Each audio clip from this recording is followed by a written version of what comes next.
നമസ്കാരം. BMC news live കൊച്ചിയിലേക്ക് സ്വാഗതം. വാർത്തകൾ വായിക്കുന്നത് Anjitha Peter.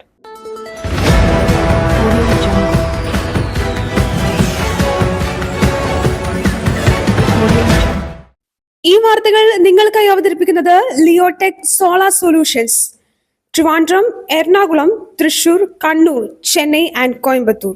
Powered by Hi Life Thottakkattukara, Joshmall Mookkannoor, cleanser, BMC film production and Nasrath villas.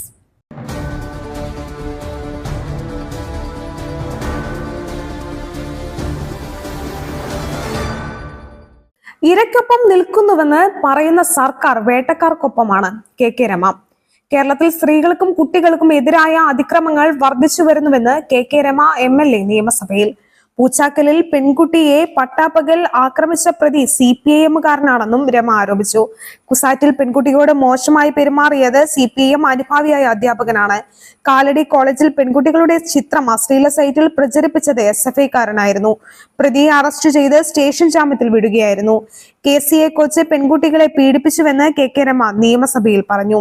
മുഖ്യമന്ത്രി സഭയിൽ മറുപടി പറയാത്തത് തന്നെ ഉദാഹരണമാണെന്നും അടിയന്തര പ്രമേയ നോട്ടീസ് അവതരിപ്പിച്ച് അവർ പറഞ്ഞു.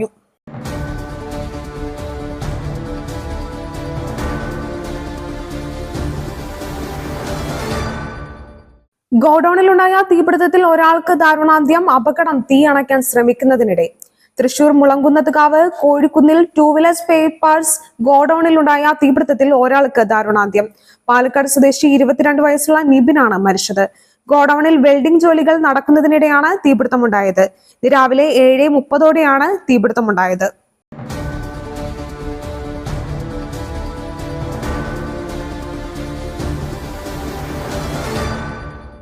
കുണ്ടന്നൂരിൽ ഓടിക്കൊണ്ടിരുന്ന സ്കൂൾ ബസിന് തീപിടിച്ചു. കുട്ടികൾ സുരക്ഷിതർ. എറണാകുളം കുണ്ടന്നൂരിൽ ഓടിക്കൊണ്ടിരുന്ന സ്കൂൾ ബസിന് തീപിടിച്ചു. അപകടത്തിൽ ആർക്കും പരിക്കില്ല. തേവര SH സ്കൂളിലെ ബസിനാണ് തീപിടിച്ചത്. രാവിലെ 8:30ഓടെ കുണ്ടന്നൂർ പാലത്തിന് താഴെ എത്തിയപ്പോഴാണ് തീപിടിച്ചത്. ബസ്സിൽ കുട്ടികൾ ഉണ്ടായിരുന്നുവെങ്കിലും പുക ഉയരുന്നത് കണ്ട ഡ്രൈവർ കുട്ടികളെ സുരക്ഷിതമായി പുറത്തിറക്കുകയായിരുന്നു. ഇതിന് പിന്നാലെയാണ് ബസ് തീപിടിച്ചത്. വിവരമറിഞ്ഞെത്തിയ ഫയർഫോഴ്സ് തീ നിയന്ത്രണ വിധേയമാക്കി.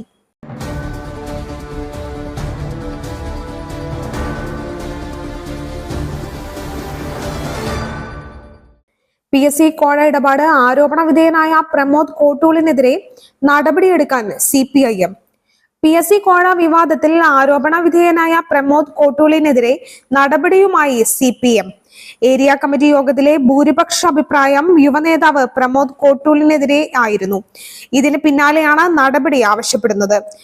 അന്വേഷണം നടത്തി തീരുമാനം അറിയിക്കാമെന്ന് ജില്ലാ സെക്രട്ടറി യോഗത്തിൽ വ്യക്തമാക്കിയതായാണ് വിവരം.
ഉമ്മൻചാണ്ടി സർക്കാരിന്റെ കാലത്തല്ല വിഴിഞ്ഞം പദ്ധതി തുടങ്ങിയത്. ആദ്യം കമ്മിറ്റിയെ നിയോഗിച്ചത് EK നായനാർ സർക്കാർ. മന്ത്രി VN വാസവൻ. ഉമ്മൻചാണ്ടി സർക്കാരിന്റെ കാലത്താണ് വിഴിഞ്ഞം പദ്ധതി തുടങ്ങിയത് എന്നുള്ള വാദം തെറ്റാണെന്ന് മന്ത്രി VN വാസവൻ. EK നായനാർ സർക്കാരാണ് ആദ്യമായി വിഴിഞ്ഞം പദ്ധതിക്കായി കമ്മിറ്റിയെ നിയോഗിച്ചതെന്നും ഇതനുസരിച്ച് കുമാർ കമ്മിറ്റിയാണ് ആദ്യമായി പഠനം നടത്തിയതെന്നും അദ്ദേഹം പറഞ്ഞു. പിന്നീട് വന്ന AK ആന്റണി സർക്കാർ ടെൻഡർ കൊടുത്തില്ലെന്നും VS അച്യുതാനന്ദൻ സർക്കാരാണ് ടെൻഡർ കൊടുത്തതെന്നും മന്ത്രി വ്യക്തമാക്കി. മാത്രമല്ല, വിഴിഞ്ഞം പദ്ധതിയുടെ നിർമ്മാണ പ്രവർത്തനങ്ങൾ പൂർണ്ണമായും നിർവഹിച്ചത് പിണറായി സർക്കാരാണെന്നും അദ്ദേഹം വിശദീകരിച്ചു.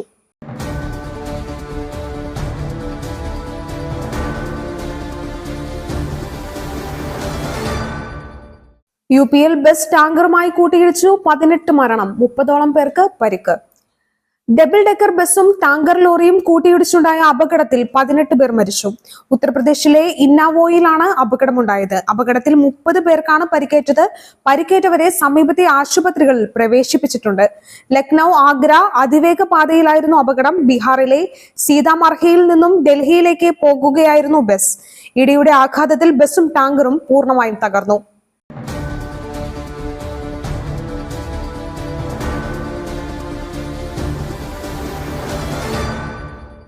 Gautam Gambhir Indian cricket team പരിശീലകൻ സ്ഥിരീകരിച്ച് BCCI.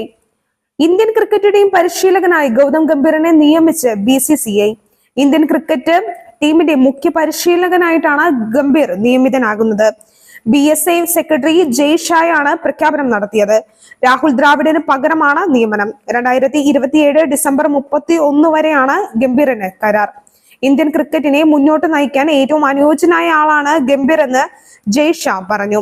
2027 ഏകദിന ലോകകപ്പിലും ഗംഭീർ പരിശീലക സ്ഥാനത്ത് തുടരും.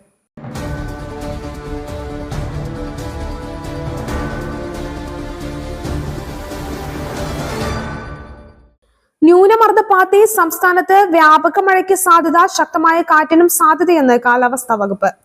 വടക്കൻ കേരള തീരം മുതൽ മഹാരാഷ്ട്ര തീരം വരെ ന്യൂനമർദ്ദ പാത്തി നിലനിൽക്കുന്നതിനാൽ 5 ദിവസത്തേക്ക് കേരളത്തിൽ വ്യാപക മഴയ്ക്ക് സാധ്യതയെന്ന് കാലാവസ്ഥാ വകുപ്പ്. മിന്നലോട് കൂടിയ മിതമായ മഴയ്ക്കാണ് സാധ്യത. 12, 13 തീയതികളിൽ ഒറ്റപ്പെട്ട ശക്തമായ മഴയും ഉണ്ടായേക്കും.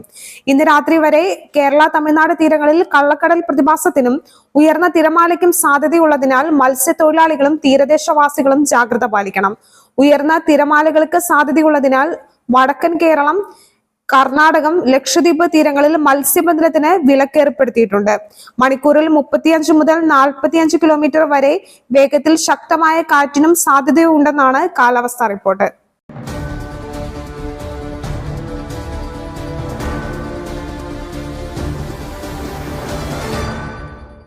വിപണി നിശ്ചലം. സ്വർണ്ണവിലയിൽ മാറ്റമില്ല. പൊള്ളുന്ന വിലയിൽ ആഭരണങ്ങൾ.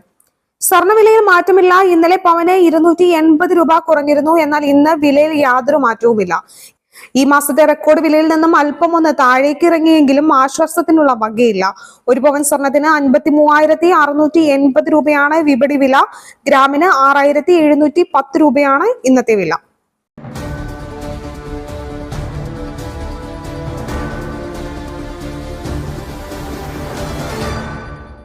മറ്റൊരു വാർത്തയുമായി കണ്ടുമുട്ടുന്നതുവരെ നന്ദി, നമസ്കാരം.